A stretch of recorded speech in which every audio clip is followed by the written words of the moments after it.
उभे राहिले तर छत्रपती शिवाजी महाराज की जय, छत्रपती संभाजी महाराज की जय हे आपल्या तोंडातून शोभत नाही साहेब. कारण छत्रपती शिवाजी महाराज कोण होते, किती महान होते आणि त्यांनी कधीही जाती धर्मामध्ये भेद केलं नाही. त्यांच्यासोबत मुसलमानही होतं.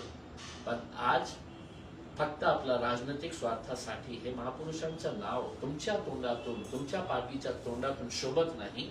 कारण जे काम 80 वर्षापूर्वी रजाकारने केलं होतं, या देशाला तोडण्याचा, फोडण्याचा, या देशाला कमजोर करण्याचं काम जे रजाकार करत होते, आज 80 वर्षानंतर हे काम कोणत्या राजनैतिक पक्ष करत आहे मला लोकांना सांगण्याची आवश्यकता नाही आहे. लोकांना सगळ्यांना माहीत आहे की या देशामध्ये जाती धर्मामध्ये, समाजामध्ये तेढ निर्माण करण्याचं काम कोणता पक्ष करत आहे.